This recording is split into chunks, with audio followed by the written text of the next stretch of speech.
How's it going, boys, girls, and squirrels? Hey, I was wondering, could I ask you guys a favor? It's kind of a big ask, so if it's too much of a burden, feel free to say no. I understand I'm asking a lot of you. Could you go ahead and just ignore all this shit? I know this is a very big, very distracting wall of nonsense behind me. I'm gonna need you guys to just fucking block it out of your mind for the next 10 to 15 minutes. This was such a pain in the ass to set up. It's gonna be a pain in the ass to move, and it's something I gotta move at least by tomorrow. But I'm gonna take all the time I can to not move it. This is for something else entirely. I'm sure you guys can guess what it's for. Get it out of your mind. And the reason it's still up is because I wasn't supposed to be recording today. Every now and then, I get a little bit too arrogant and think that I can take weekends off. An insane thought, right? But if it's not Vivzy, it's fucking Glitch putting something out when it's the absolute least convenient time for me. Even worse so, Glitch has kind of overtaken Vivzy, because I just put out my Homestuck fucking reaction, and like, nobody's watching it. That's not your guys' fault. That's not even really my fault. Nobody watched the actual Homestuck pilot. I don't know why I thought people would watch me reacting to it. But the reason I bring that up is because it has been so interesting watching this pseudo, very, like, polite and calm war happen between Spindlehorse and Glitch. A year ago, Vivzy could drop a 2-second ad about new Has-Been Hotel merch. I could react to that, and it would get crazy numbers. Now, I had, like, nobody asking me to react to the Homestuck pilot, and tons of people asking me to react to the Glitch 2025 Direct video. I didn't even know they fucking made these. I didn't know Glitch made Direct videos. I thought this was something only, like, video game companies did. But it is cool because it's just kind of furthering the idea that Glitch is making this massive push, and I love it. Everything they've been putting out has been stellar. Everybody knows that episode, 6, I think was the most recent episode of The Amazing Digital Circus, like, really won me over to being a big Amazing Digital Circus fan. I loved Murder Drones from beginning to end. The Gaslight District is high-key the best show they have. That's my hottest Glitch take. The Gaslight District was so out of nowhere awesome, and not enough people are talking about it, frankly. And then you've got Knights of Gwennavir, which is just stellar. So it is cool that Glitch now has multiple properties that are worth doing a yearly direct about and updating people with. I haven't seen, like, anything about it. I didn't plan on watching this, because I don't really like doing reactions to trailers, because I'd prefer to just go into things completely blind. But again, enough people have harassed me about this that I'm starting to think it may be worth my time to check it out. This is gonna be probably a more loosey-goosey kind of video. I can't imagine there's gonna be a ton of jokes I can make about, like, a fucking quarterly investors conference or whatever this is. I'm gonna try to be funny. You know, I always try, almost never succeed, but I will try. All that is to say, this is probably gonna be, like, one of the more standard reaction type videos you see on the internet, where who knows if I'll even edit this. But with all of that out of the way, let's see what Glitch has cooking up for us in the big 2026. I hope. If they drop some stuff that's like, hey, stay tuned for 2029, where Season 2 of Murder Drones comes out.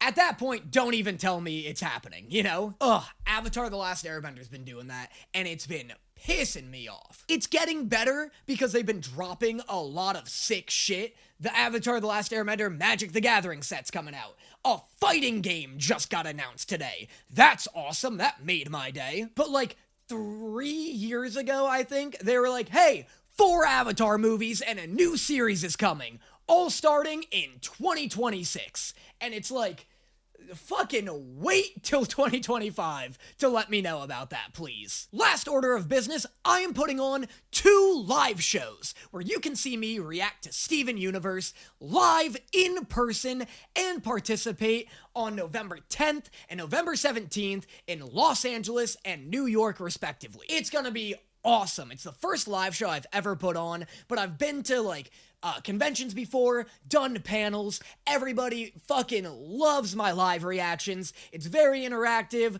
I do a lot of bits with the crowd. You guys are encouraged to chime in. It's gonna be a blast.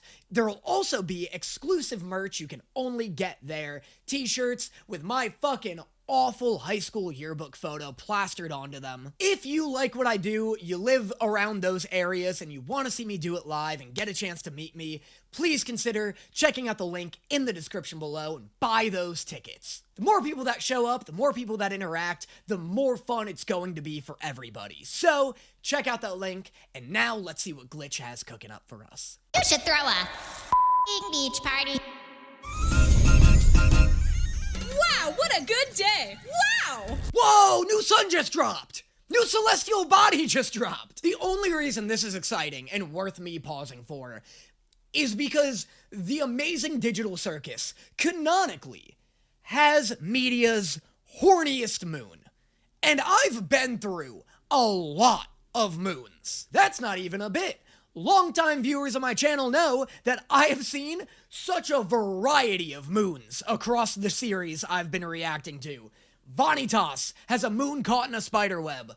Soul Eater has the world's creepiest moon that I don't want near children. I do think there are some other moons in there, but the amazing digital circus's moon is so fucking horny. It's interesting we're building upon the celestial body lore in the amazing digital circus. By the way, did they just say beach episode? Alright, so who wants to try Kane's magical changing booth first? I guess I'll give it a go.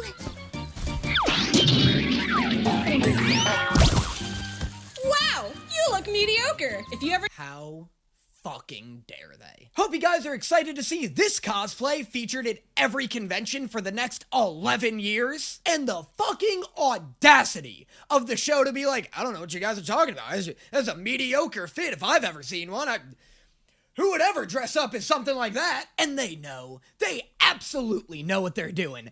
Zididik is one of the least sexualized characters I've reacted to on this channel, and for some reason, the most frequently cosplayed by cosplay models. Go to any convention in America, and you will see no less than 11 Zididiks in like half the actual canonical clothing. And the fucking gall for this show to be like, yeah, we're just doing a fun, silly, casual beach episode. No marketing opportunities there. I don't even know what you're talking about. I'm gonna say this one time and one time only. If I don't see Kinger in a goddamn Speedo, also, what do you mean changing booth? Half the characters are naturally naked. What, are you gonna put more clothes on Zooble? What's Gangle gotta wear? If you ever need a sunburn, give me a call. I don't want a sunburn. Should have thought of that before I decided I hate you. Don't interact with the sun. She's just like that. Never mind, the Gangle fit is immaculate. God, I hate reacting to the amazing digital circus. Can I be real with you guys for a second? This is the only show I'm not allowed to be excited about.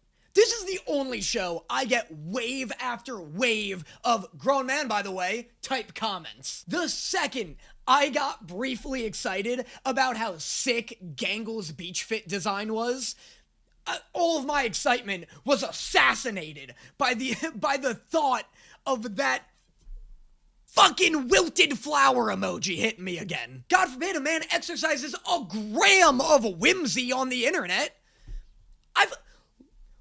Look what I'm sitting in front of. Something so weird about seeing Kinger's just raw wood body. Gangle, wait.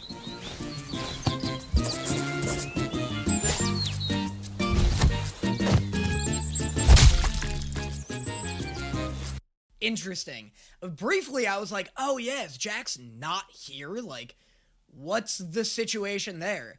Second, I had 3 thoughts instantaneously. One was that. The second was, oh, I guess Zubul doesn't get a swimsuit. And then the third is, how much of this episode are they going to show me? Or is this, like, the episode? Like, is the first half of this, is it like a 6-minute short? I thought this was a teaser for, like, the upcoming episode 7.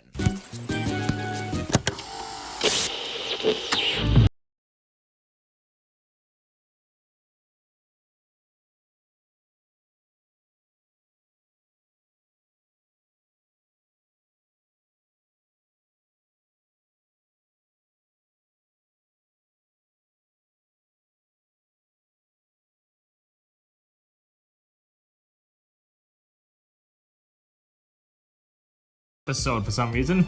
That's exciting to hear. I love the direction the show's headed in. And so that's very reassuring to hear.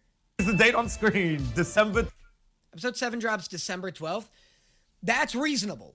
Thank God. Yes, please give me a couple of months. The next few months are going to be chaotic as hell for me. 12th, 20.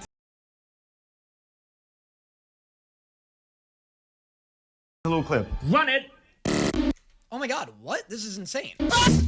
That's all you get. Sorry, that's all we have right now. But you can look forward to it. It's Thank God. If they showed a little bit of episode 8, I'd be like, no thank you, please. Don't show me episode 8 before episode 7's even out. That's like when a game's trailer drops and then the DLC for that unreleased game's trailer drops. dropping March 20th, 2026. It's coming very soon. What do you think about that, Goose? Hello? Thank you very much, Goose. And alongside the drop of episode 7 in December, episodes 5 to 7 will be available on Netflix as well. We found out that people just prefer watching things in batches over on Netflix. Makes sense. Now on to the next bit. Let's go.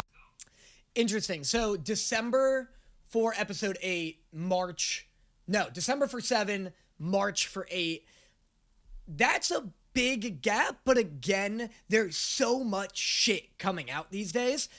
I've become so much more tolerant of long release dates than I used to be, because there's so much content out there. And it's not even just like because I react to stuff, so like the longer stuff takes to come out, the more time I have to react to it.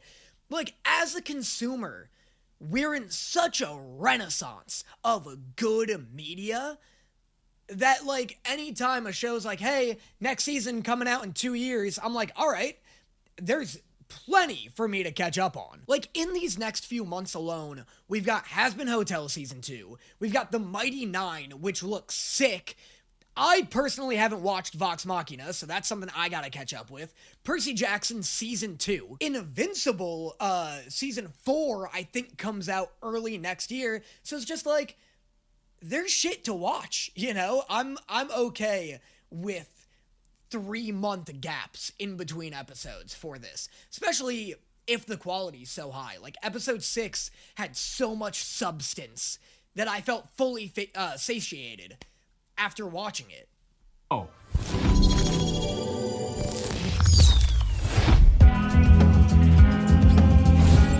Last September, we dropped a new show called Knights of Gwennavir, and it did amazing thanks to your guys' support. It was our first ever 2D show, and at Glitch, every single show we try to make, we're trying to push the art style, we're trying to push the medium of storytelling that we can achieve, and without a doubt, I can confidently say the Knights of Gwennavir crew crushed it. And who better to talk about this than Dana Terrace? Hey everyone, this is Dana Terrace, the co-creator of Knights of Gwennavir. I've never seen what Dana Terrace looks like. I didn't know she was so fucking metal. Look at this bat tattoo across her entire chest. Look at her little sword earrings. What a hardcore woman. So much for watching the pilot, for the support, for the fan art, for the fan songs. It's really meant a lot to me, to Zach and John, to the crew, to know that people are enjoying all the hard work that we put into this pilot. It's been incredible watching the reaction videos. It's been incredible. There's no way. the way that there's simply no way, so I don't even really want to entertain the thought. Even if Dana Terrace has watched every single reaction video that exists on the Knights of Gwennavir, mine's the one she hasn't seen. I'm certain of it. I love living in a bubble that allows me to think nobody actually watches any of my shows or any of my videos. Like, anytime someone from high school or college reaches out to me and is like, hey dude, I see you're doing so well, you popped up on my For You page today, I'm like, oh my god, I'm so sorry to hear that. Please block me. I feel the exact same way when it comes to, like, creators or actors of the shows I watch. It also is just, like, a better mindset. Can you imagine how insufferable I'd be if I was like, Vivzy's watched all of my videos, don't worry, like, I'm the biggest has-been hotel content creator out there, okay, she's seen me. I don't think I'll ever, like, Dana Terrace could actually, like, walk up to me at a convention and be like, I've watched all of your reaction videos, and I would be like, oh my god, it's so nice to meet you, you're simply mistaken. I'm not the person you're thinking of. You have not seen them. This is a message to all of you watching. The second I start unironically acting like I'm a big deal, stop watching my videos. Actual merch for the show. Look how cute these things are. I just want to say thank you. Thanks for watching. And thank you, Glitch, for this! Thank you very much, Dana. And at the moment, we're looking at greenlighting the full season of Knights of Gwennavir. If you want to show your support and help contribute to the greenlighting of the season, you can consider getting some money. If you want to show your support and help contribute to the greenlighting of the season, you can. Sorry, what's he say? Get content of Knights of Gwennavir. Thank you very much, Dana. And at the moment, we're looking at greenlighting the full season of Knights of Gwennavir. If you want to show your support and help contribute to the greenlighting of the season, you can consider getting some merch. Shut up. Like, yeah, we're looking into greenlighting a season. Here's how you can contribute. Were the 13 million views in the first 3 weeks of the pilot dropping not enough support? I get Knights of Gwennavir is obviously incredibly expensive. The production value's crazy, and obviously, like, YouTube, I don't know how much 13 million views gets you. Surprise, surprise, I've never achieved that goal. I'm sure that's not enough money for, like, a full first season.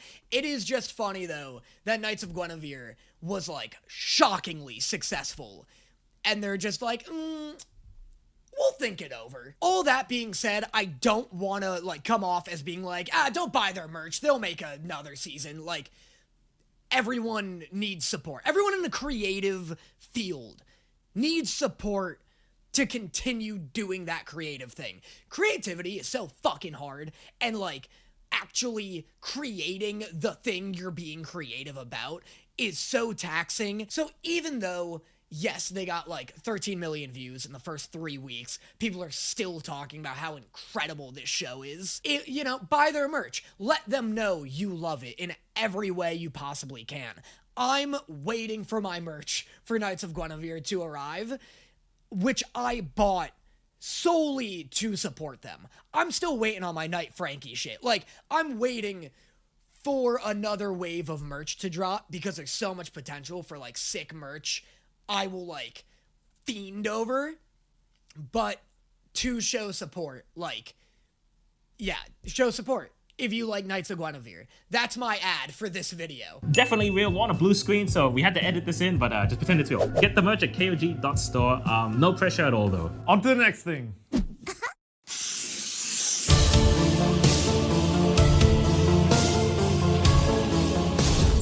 It's been over a year since Murder Drones came to an end. And while the show has ended, we wanted to celebrate the first anniversary of the finale and further explore the universe that fans have been dying to return to. Which is why we are so excited for this next announcement.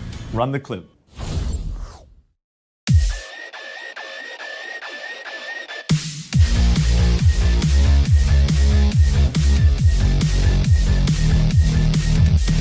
That's so sick. She's fucking etching her mouth into her face. What is this? I'm cautiously optimistic. I'm afraid this is just gonna be a new wave of merch. I'd love for this to be like a spin-off series or something like that. I'm afraid this is just an ad for the graphic novel I already know is coming out.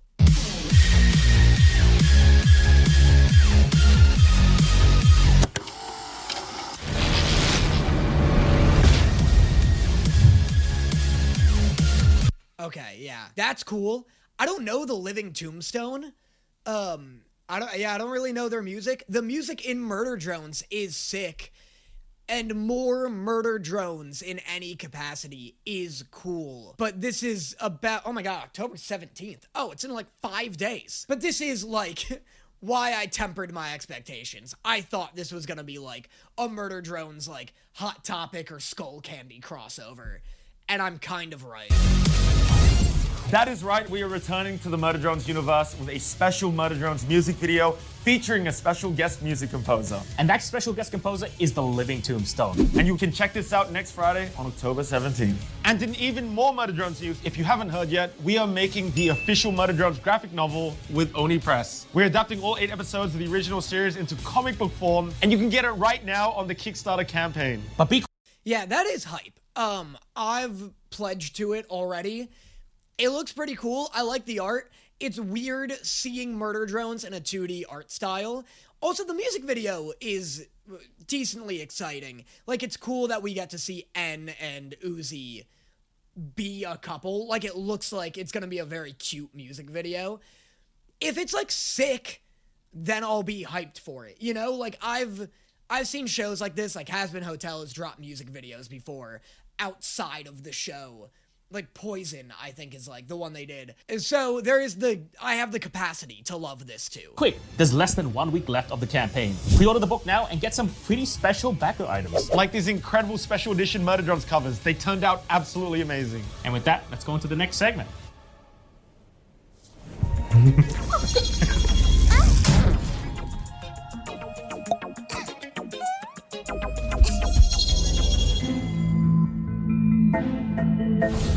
And up next, we have our most recent 3D pilot, the Gaslight District. Here we have Nick to run you guys through some sneak peeks and behind the scenes.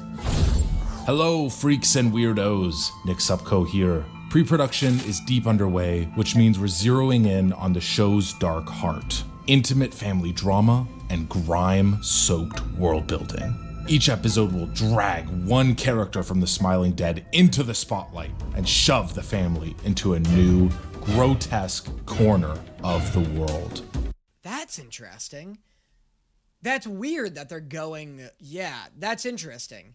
That they're gonna focus on a different family member every episode. So does that mean, I forget all of their names except Breadhead, because of his titular Breadhead. Does that mean the first episode was the girls, like, episode? Or will she still get one? Because that's, like, the pilot, and it encompasses the whole family.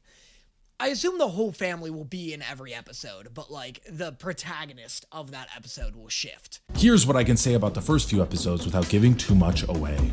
In one episode, Ken will find himself the victim of a wish from a monkey's paw. In another, Breadhead's trail of crumbs will attract unwanted guests, litter bugs. And finally, Mud will take the reins and bet everything on a horse named Death. That's all I'll say for now. Interesting. It feels like, I mean, I could be wrong, but it feels like they're going very episodic with this. Like, these are some, like, mundane feeling adventures for how epic and intense the pilot was. And again, maybe I'm wrong. Maybe this is, like, the on-the-surface plot of each episode. Kind of like regular show, where on the surface, an episode is like, Mordecai and Rigby learn how to play basketball. And then it ends with, like, Neil deGrasse Tyson fucking dunking Saturn into the sun, you know? But yeah, it really felt like this was gonna be like Murder Drones, where it's more linear narratively and just a really epic, intense story.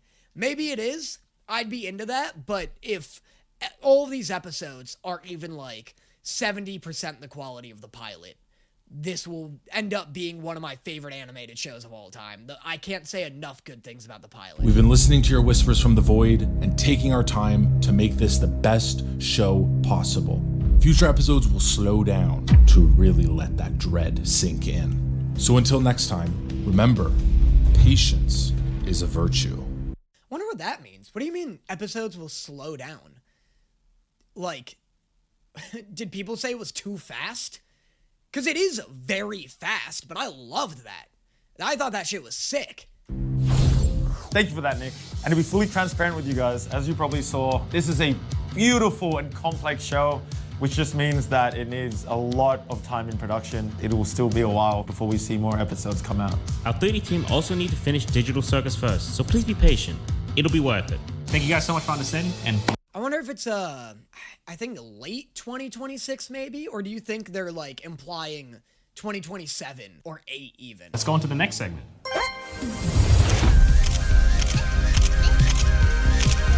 That was all their shows that I'm aware of. Like, what could this next segment possibly be? We're only halfway through the video. And that comes the end of the Glitch Direct. Thank you for watching, everyone. Oh, and before we go, there is just one last thing. Why don't you roll the clip? The sunrise hurts the most.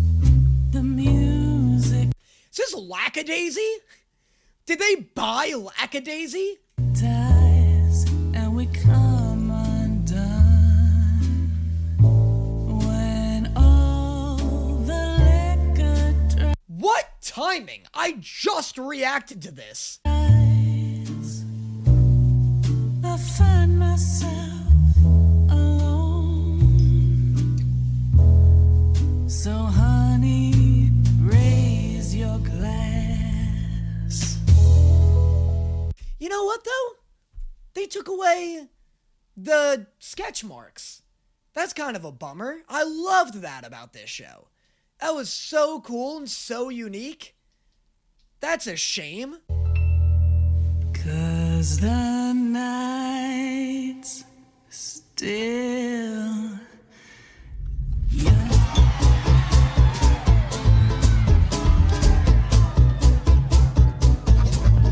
It's time for last call.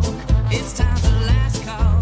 Let's have some fun, boys. There's nowhere to run, huh? This song's bumping, dude. This is a banger. This is crazy. I guess this is where Lackadaisy's been for so long. That's awesome that Glitch picked it up. Now, dude, that's what I'm saying. Glitch is such a fucking repertoire of shows now. So try a highball, a corpse survivor. We're gonna dance till the break of dawn. It's time for last call. It's time for last call. Let's have some fun, boys. There's nowhere to run, huh? Pour one last cocktail, a Mary Pickford. Top me off, boy, 'cause I want it all. My days were gloomy and sad till you came to me. Yeah, I mean, it looks good, obviously. Like, it was a great looking show, and it still is, but I really miss those sketch marks. Like, that was so... It feels like they're there a little bit.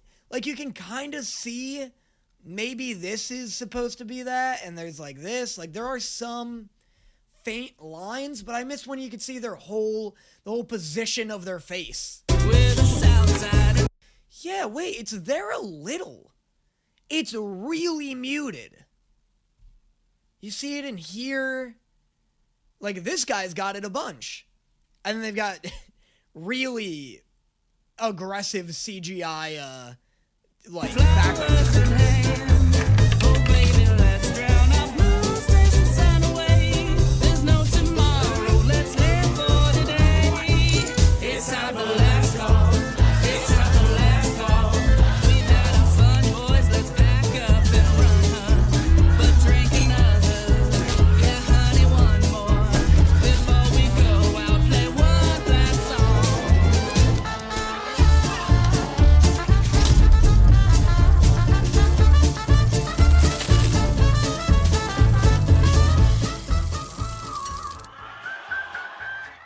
That's right, we are so excited to officially announce that we've partnered with the Lackadaisy team to produce and bring you guys the Lackadaisy animated series. And we have the creator Tracy and director Fable here to tell you more about the partnership. Hi, I'm Tracy, the creator of Lackadaisy. And I'm Fable, Lackadaisy's director. For the Lackadaisy is a Prohibition-era crime drama featuring jazz, speakeasies, and a whole lot of gangster cats. It started as a webcomic and grew into a full-fledged animated pilot thanks to an incredibly passionate fan base. I didn't even realize. That's super cool. After the pilot, we launched a second campaign to fund a first season, raising enough to fund 5 10-minute episodes. That support means the world to us, and it allowed us to jump right into development on the season with full scripts, character art, and storyboards. Then Glitch came along and, how should I say this, made us an offer we couldn't refuse, in a good way. They saw what we had made so far and wanted to be a part of it too, so they offered to co-produce Lackadaisy as a Glitch production with more episodes, more minutes, more music, more everything. So Let's go. Love more minutes. So I wonder if it's going to be like 5 20-minute episodes now. All these indie animated shows are going for like 20 to 27-minute episodes these days, which is very, very cool, dude. It's sick they're getting these crazy budgets, which is like especially crazy that so many studio shows don't look that good.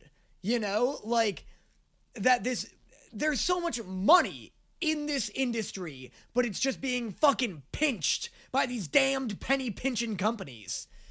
If Glitch's shows can look this good, oh, I can't even talk. If Glitch's shows can look this good on YouTube and merch budgets, there's no reason a company like Amazon can't make their shows look like look better than Demon Slayer, you know? of course we were overjoyed to accept. Not only that, but delivering hand-drawn animation at the quality expected of Lackadaisy, and to do it with a happy crew, requires a lot of extra stuff behind the scenes. HR, IT, marketing, merchandising, admin, etc. If that sounds like a lot, it's because it is. Honestly, it's a struggle for a small indie team. So partnering with Glitch lifts a huge...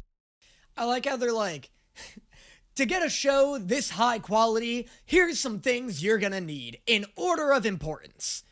HR. It's just funny that HR is like the first thing they point to with like, you know, not just money, because they're like, yeah, to make a show this high quality with a happy crew, you're gonna need IT and HR. You're gonna need human resources. Like, it's true. These are things companies need, but it's funny they're not just like, hey, now we can pay our animators a budget that will get them excited to animate this. Huge weight off of our shoulders. This is the best of all worlds for us. We get to make a show with the incredible folks at Glitch and their creator-driven indie philosophy. Glitch's merch and marketing team free us up to concentrate fully on the creative side of things, and we can do it all with a full-size TV budget. And to help steer this whole thing alongside us, we've been joined by none other than... Hey everybody, my name's Olin Rogers. You probably know me from a show called Final Space. I'm so excited to be a part of this. I really think... Final Space? I know Olin Rogers from one YouTube video from like 2015. This is the only thing I know Olin Rogers from. Why is it not in black and white? This used to be black and white. Hold on. This is black and white. How did he colorize it? Anyway, this was like the funniest shit I'd ever seen in my life. Back in, 2014. I sent this video to anyone who would possibly accept it. I didn't know Olin Rogers went on to do anything else, much less make his own animated show. Good for him. That was such a flashbang to my memory. I never thought I'd hear the name Olin Rogers ever again in my life. Anyway, back to this. This is special. I think it's got the characters. I think it's got the world, the story. I think it's got the art. It just looks so good. To have an animation studio work this kind of deal, not just for... Olin, I'm gonna need you to back up. Just back up like 6 inches from the camera, please. I feel like I'm inside your eyeballs. Them, but for a first-time creator, to ensure that they're protected and that they're getting their vision across... Get out of here. That's insane. That doesn't happen. It just doesn't happen, right? I said, look, I got to be a part of this. I want to help. And I think this is just one of those things that I think it's going to be a very, very cool experience. And I think it's going to be very special. And I think this show is going to be special. And Glitch has been true to their word. We're making the show that we want to make. And it's being made by the same core crew and voice actors who brought you the original pilot and animated shorts. I'm seeing a lot of good stuff here. This is great. These fucking rats living it up, just living La Vida Loca, the way rats should be. And then this girl has a great character design. This is a stellar character design. She's adorable. This is merch bait if ever I've seen one. Being made by the same productions show you what we've been cooking up. Thank you so much for all of your support and for sticking by us. None of this could have happened without you. A massive thank you to the entire team at Glitch, too. And thank you, Tracy and Fable. We're so excited to be on this journey with you. When we saw the uphill battle that not only Tracy and Fable, but the whole animation industry were facing just to get these projects made, we knew we had to help. And that's where our new label comes in. Glitch Presents. Glitch Presents is the banner for shows where we partner with incredible teams who already have amazing projects and we help bring their full vision to life. Oh, I see. They're making the distinction between the shows they just pay for and the shows that, like, their core employees make. I see. Especially in this tough animation industry. Meanwhile, the shows we fully self-fund ourselves, like the amazing Digital Circus, Gaslight District, or Knights of Gwennavir, that falls under our label, Glitch Originals. Here's the reality. Animation is expensive. Really expensive. And we're already funding several original shows already. To help bring these partnered shows to life, we work with external partners to ensure we can cover the massive costs with long-form animation. In return, these external partners may ask for exclusive streaming rights. So yes, Glitch Present shows may appear on external streaming services instead of for free on YouTube. But that's exactly what... Oh, interesting. That's interesting. So they're starting to partner with streamers. Things we self-fund ourselves, we would never let that go. When Luke and I first incepted this company, all we wanted to do was help out the animation industry and get more cool stuff made. This is how we do that. If we can keep the creators in the driver's seat while getting these incredible shows made, then we're doing our job. Thank you guys so much for watching this Glitch Direct, and we can't wait to show you what's next. See you guys. That's cool. We didn't get a lot of, like, release dates or anything. We got the amazing Digital Circus release dates, which is great. Otherwise, we didn't get any, like, Knights of Gwennavir. They didn't even confirm that they've greenlit it, which is interesting. Gaslight District, I assumed we're getting more episodes, and I assumed it would take a long time, because that show looks incredible. And they confirmed that. What else was there? Murder Drones is getting a music video. That's pretty neat. I'm excited for that. That's in 5 days. I'll check that out. The last half of the video was Lackadaisy, which will be getting its own season by Glitch, which is sick. So yeah, that, I guess, and Olin Rogers, who is a man I know one video of from 11 years ago. But yeah, still fun information, for sure. It's great to hear that. Like, the best part about this is to hear that Glitch is doing incredibly well. It's great that they're gonna start, like, acquiring shows and putting it under the, like, Glitch Presents banner, because that just means that we're gonna get more animated television. Like, this is a good sign for the future of animation at a time where everyone I know in the animation industry has been sweating it. Like, animation has not been doing great. I know from the consumer perspective, it doesn't necessarily seem that way, because we get Invincible, and, you know, like, I don't even know what else. Like, nothing's been coming out. Like, Pantheon was cool, I heard. I loved Common Side Effects. Common Side Effects was great.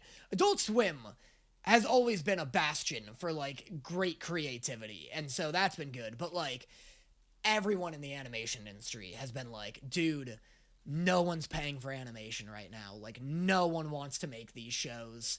The animators want to make the shows, but, like, Disney, Netflix, Hulu, all these companies aren't putting their chips on animation, and it's great to hear that Glitch is like, we're gonna fan the flames of animation. That's stellar to hear. And Spindlehorse is doing the same thing with Homestuck. It's unfortunate Homestuck didn't homestick the landing for a lot of people. Like, it wasn't a knockout success like Knights of Gwennavir was. But still, just more adult animation is a positive for everyone, regardless of, whether or not it's all home runs. Obviously, I don't want, like, just a bunch of crap to be put out, but, like, it's a great coincidence that the stuff that's been coming out is really good. So yeah, support the shows that you like. If you want to see more Lackadaisy, well, you're gonna get more Lackadaisy. If you want to see more Knights of Gwennavir, which seems to be a very expensive show, support them, buy some merch. Their shirt and sweatshirt are fucking sick. Come to my live show if you like what I'm doing and you want to see it live. Tickets to that are still in the link below. And yeah, exciting stuff. I'm just happy Glitch is doing well. Like, that's incredible for everybody. I will see you guys next time.